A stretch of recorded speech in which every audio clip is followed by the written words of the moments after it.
Bueno, nosotros vamos a tener este sábado una nota que, bueno, yo me reía con la productora con todo respeto, porque de lunes a viernes, recordemos, estamos de 7 a 10 junto a Ricardo Rodríguez. En este caso yo estaba enferma, no estuve en la entrevista, pero sí la escuché porque los he seguido a mis compañeros todos los días, a pesar de no tener voz para poder hablar.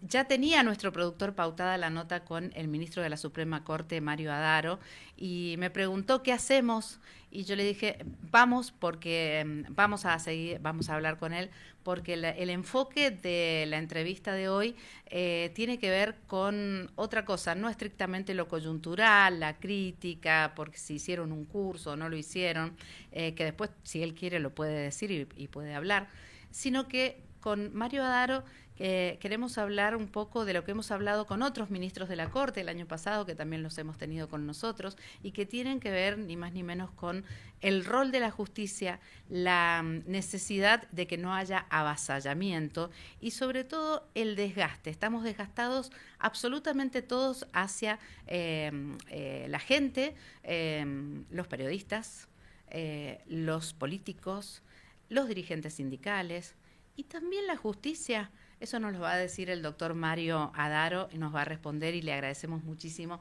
por estar en contacto con nosotros aquí en la mañana del sábado. ¿Qué tal, doctor? Victoria González lo saluda junto a Agustina Navarro.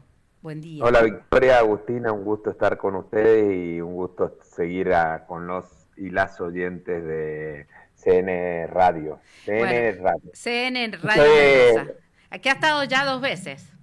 Ok, pero a la mañana. Estuvo el miércoles, creo que fue, con No, Ricardo bueno, sí, sí, Rodríguez. sí, sí, pero en otro programa, En sí, otro claro. programa, exacto. Lo que Claro. pasa es que yo lo acompaño a Ricardo, No sabía, no pero sabía. ese El día, vago se olvidaba en la radio que había estado, estaba claro. re mal. De todos modos, ha tenido bastante exposición esta semana el ministro de la Sí, Corte. no buscada y no querida, pero me pareció que frente a una controversia que yo no le encontraba el sentido, había que aclararlo porque, bueno, finalmente el Poder Judicial y los magistrados y las magistradas somos funcionarios públicos y tenemos que rendir cuenta de lo que hacemos. Entonces, por una cuestión también de transparencia, rendición de cuentas, y eso, y por el tipo de trabajo que estábamos haciendo, nos pareció que era importante aclarar porque se había banalizado un estudio científico, algo que ya nos había llevado tiempo, de acuerdos, de alianza y también de diseño del programa, que nos parece que puede ser de gran aporte, no solo para la justicia, sino en general, ¿no? Ministro, yo hablaba en la presentación de el desprestigio que bueno, se ha tomado por parte de la opinión pública a los que somos periodistas, a los que están en la justicia, inclusive la Corte Suprema. Y bueno, ¿qué pasa en general con esto de la credibilidad? Queremos su visión. Sí, en realidad estamos viviendo un mundo, como se dice en innovación, VICA, que es volátil, que es incierto, que es ambiguo, una sociedad que a partir de la posibilidad de las comunicaciones y las redes puede tener una opinión mucho más directa, más amplificable, pero también más incierta y más volátil, ¿no? Y la deslegitimación de las instituciones democráticas, republicanas en general, es algo que pasa no solo en Mendoza, sino en todo el país, en todo el mundo, te diría yo. De hecho, ves tendencias y ciclos de tendencia mundiales sobre distintos tipos de liderazgo. Hoy se está remarcando a nivel mundial tipos de liderazgos más personalistas, más controvertidos, más disruptivos, más de ideas más radicales, si querés, más fuertes, y eso también impacta en todas las instituciones. De hecho, de todas maneras, la justicia tiene su propia particularidad en cuanto a la deslegitimación, la falta de credibilidad, con muchísimos fundamentos sociales de argumento de esa falta de credibilidad. Sobre todo por la exigencia que la ciudadanía tiene con respecto a nosotros, la justicia, que tiene que ver con los tiempos, el tiempo que demoramos para resolver los conflictos, que tiene que ver con la transparencia y la auditabilidad del modo en que hacemos las cosas, y fundamentalmente una tercera exigencia que es la independencia. Y en esa posibilidad de independencia de los poderes de la República ya hay responsabilidad no solo del Poder Judicial, sino de todos los estamentos políticos, institucionales y empresariales de Mendoza y de una sociedad que tiene que cuidar que la justicia sea independiente. Claro, totalmente. Ahora, bueno, acá, por ejemplo, en la provincia de Mendoza siempre ha habido mucho respeto a todo lo que ha sido el trabajo de la Suprema Corte. Yo estoy hablando de años y años y, por supuesto, destacando desde que estamos viviendo en democracia. ¿Usted cree que se ha caído esa imagen o tal vez hasta los mismos medios se han encargado de exacerbar una especie de enfrentamiento, a veces el mismo Poder Ejecutivo, a veces también el mismo Poder Legislativo? ¿Qué ve usted? No, creo que pasan varias cosas. A los temas complejos uno no le puede dar respuesta única, eso es lo primero. Entonces hay como distintas situaciones. Yo creo que algo que ha agravado a lo mejor la tensión con el Poder Judicial ha tenido que ver con que en la última década o un poco más se ha ido perdiendo la posibilidad del diálogo de las fuerzas políticas, sociales y económicas de la Argentina y del país también, para tener por lo menos un espacio común de debate y de visión estratégica de qué hacer con un país y qué hacer con una provincia. Al perderse ese diálogo y ese ámbito, lo que ocurre es que se terminan judicializando muchísimos temas que son fundamentalmente de prioridad política, no judicial. Entonces, al judicializarse temas políticos, obviamente el Poder Judicial empieza a tomar un rol que no tendría que tomar en primera instancia, sino al final del conflicto, y al tener ese rol en primera instancia empieza a tomar decisiones sobre temas centrales que son los que se terminan judicializando. Ejemplo, en Mendoza, la tarifa eléctrica durante mucho tiempo, en algún momento se resolvió el presupuesto de la provincia, el endeudamiento, un montón de temas que tenían que ver con que si hubiera un espacio de discusión y de acuerdo político, eso no termina en la justicia. Entonces, al terminar en la justicia, hay una tensión mucho más fuerte. Y no solo en Mendoza, en todo el mundo lo que pasa es que el poder político empieza a entender que es más importante que tener diálogo y acuerdo, intentar manejar la justicia. Es un camino más corto, digamos. Ujú. Entonces, bueno, pero eso no pasa solo, pasa en todo el mundo, ¿no? Otro de los temas que sería interesante desarrollar, en esto de que también es importante, ¿no?, que se acerque la justicia a la gente, justamente a través de los medios. Me parece interesante saber, bueno, cómo están trabajando, el tema de la digitalización de los expedientes, bueno, todo lo que se vincula a la modernización del funcionamiento del Poder Judicial. Nosotros el Poder Judicial de Mendoza, te diría que uno de los poderes judiciales más reconocidos en el mundo judicial, no en la ciudadanía, pero sí en el mundo judicial en cuanto a ser un poder innovador, modificar. Ha habido una reforma muy importante impulsada por los últimos 10 años de gobierno de reformas procesales. Nosotros hemos hecho un gran esfuerzo de innovación y de transformación tecnológica. Creo que en ese sentido tenemos grandes equipos y tenemos claro un plan que es el que vamos trazando. Creo que eso nos da una oportunidad de vínculo ciudadano, no solo a través de los medios, sino vínculo directo que te permite la tecnología de repensar cómo es la relación entre el Poder Judicial y la gente, y empezar a encontrar herramientas que son las que estamos en pleno desarrollo para que la ciudadanía pueda tener acceso a la justicia en forma directa, saber en qué está su expediente, saber de sus derechos, empezar a comprender las decisiones judiciales en lenguaje más sencillo, más claro, menos técnico, porque ahí hay como, cuando uno habla difícil, lo termina haciendo desde el poder, y es medio grave que a lo mejor los temas jurídicos se transformen en técnico y la ciudadanía no los entienda, porque lo más importante y fundamental es que se comprenda, porque el derecho es un modo de resolver los conflictos y de pacificar la sociedad. De hecho, la justicia tiene como finalidad la de pacificación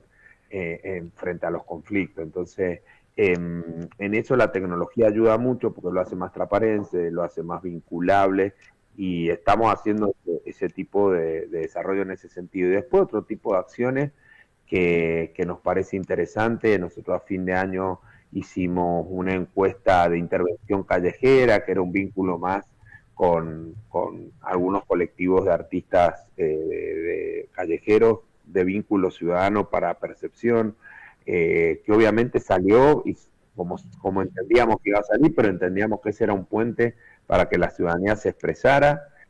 Ahora estamos en pleno proceso, ayer, en pleno proceso de un concurso de innovación, donde la gente que es parte del Poder Judicial puede presentar ideas para mejorar el servicio de justicia.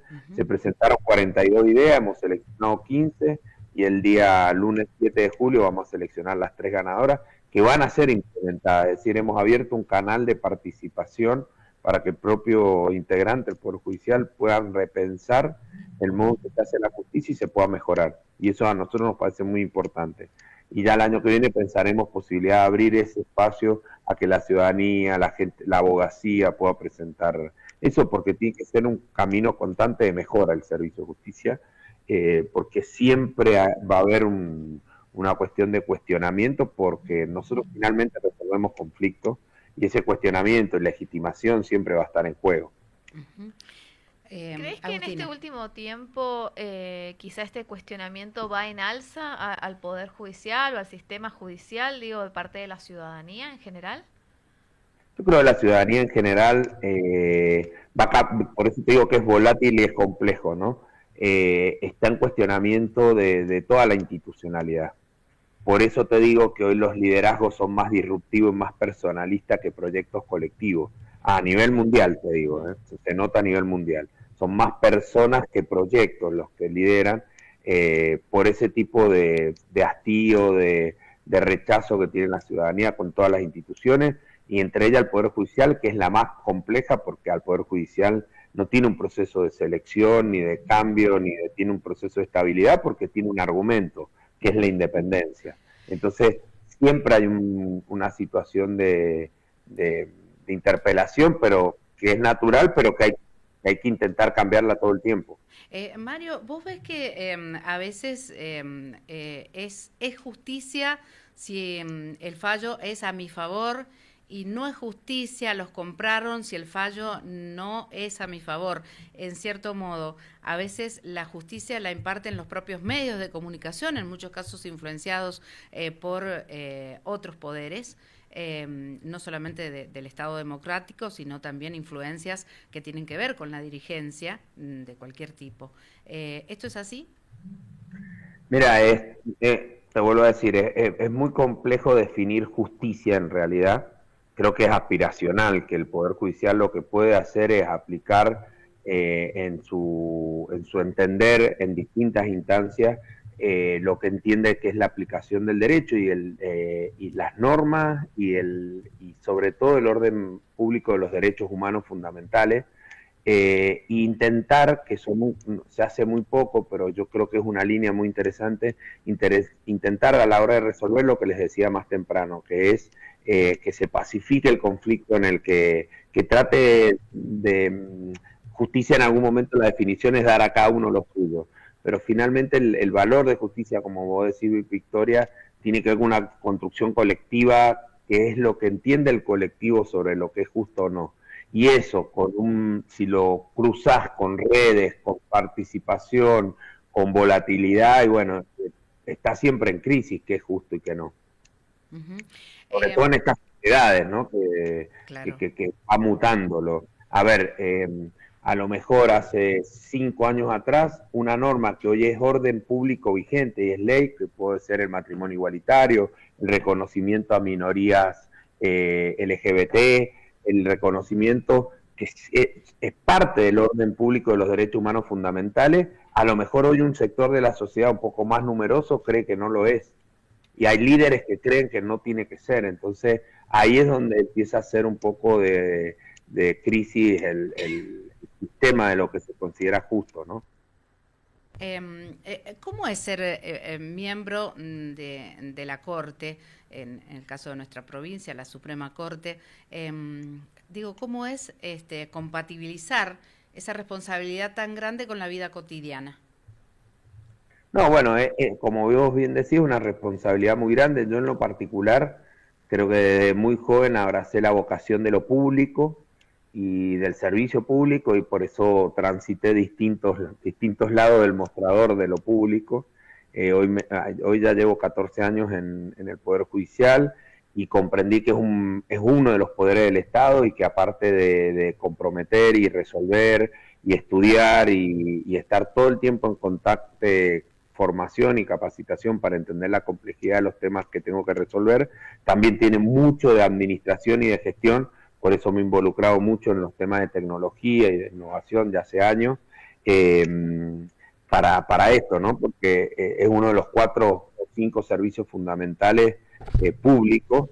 Y con la vida cotidiana, lo que pasa, Camilo, lo que pasa es que mezclo mucho lo que me gusta con mis pasiones, y hoy mi pasión es todo el tema de creatividad, innovación, tecnología, y tengo algo que no todos tienen la suerte de poder tener su vocación y su pasión y su trabajo casi en el mismo eje. Y después claramente uno hace otras cosas, vida familiar, deportiva. Yo en lo particular este año empecé algo que me encanta, que tenía un pendiente hace un tiempo, que era improvisación, y estoy cuando puedo. Ayer falté, pero creo que bueno, con uno de los fundadores de la liga, que es el Coca Luna, que para mí me parece un capo total, y estamos en un grupo ahí en Campus Barcala, que me hace muy bien, porque aparte me da mucho aporte de herramientas y de técnica para los talleres que hacemos en innovación. Claro. Así que bueno. Y después con mucho, perdón, y que otro espacio donde tenemos un espacio hace 5 años de formación en innovación y tecnología a nivel latinoamericano, que eso también, estamos casi 2 días a la semana, a la tarde, haciendo esas formaciones, y eso también nos da mucha energía, ¿no? ¿Hay celeridad en la respuesta que esperan los ciudadanos a la hora de los fallos? Yo creo que no. ¿Cómo están trabajando ustedes, no? Yo creo que no, y es una gran exigencia, pero también, por otro lado, el otro día me planteaban el tema, bueno, deben haber pocas decisiones públicas que tengan tanto control como las decisiones que se toman en justicia. Porque cuando uno dice, mira, qué injusto lo que me pasó, para que se entienda así simple y llano, probablemente cuando te toman una decisión en un expediente de que tenés un conflicto, siempre, y lo toma un juez o una jueza, siempre va a haber una cámara que vuelve a controlar, y si querés una corte que vuelve a controlar, y si querés a esa corte provincial hay una corte nacional que la controla. Pocas decisiones públicas tienen tanto control como tiene la justicia, muy pocas decisiones públicas, y eso hace que a ese control y transparencia le atente los tiempos. Yo creo que de todas maneras hay mucho para mejorar en los tiempos.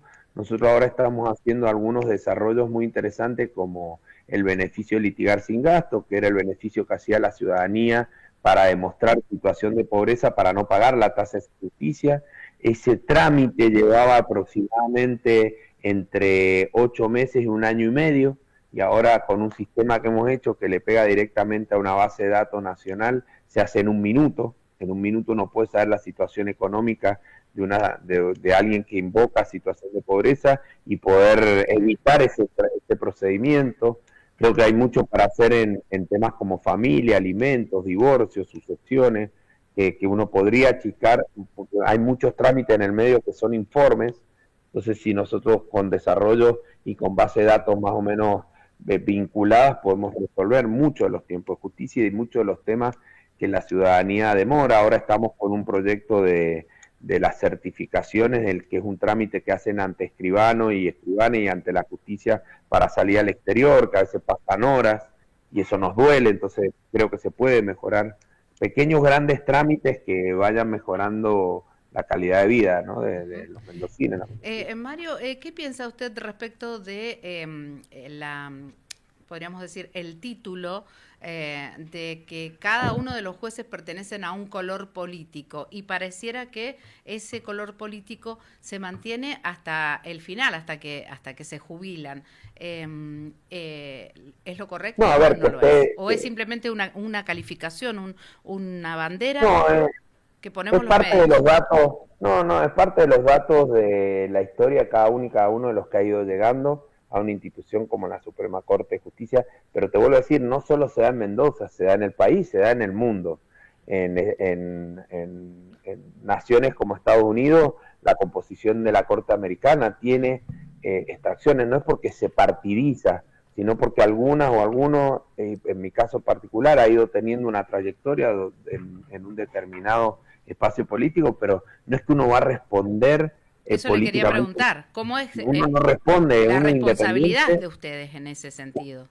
Uno es independiente, responde a las leyes, a las normas, pero también tiene una visión del mundo, por eso en algún momento pasó por una determinada militancia política, porque eso que a veces está tan criticado, tiene que ver con una visión del mundo, tiene que ver con un compromiso, con un proyecto colectivo, y por eso uno opta por uno u otro partido, y en mi caso particular tuvo que ver con una visión de una sociedad, de una ciudadanía, de un pueblo. Entonces, que después me toque estar en la corte, yo creo que uno da respuestas por su sentencia y uno las puede leer y puede saber el nivel de compromiso, ¿no?, que puede tener con esas ideas, que no pueden sesgar la aplicación del derecho, digamos. No, yo no le veo una controversia. También es parte de la República y de los equilibrios de las fuerzas.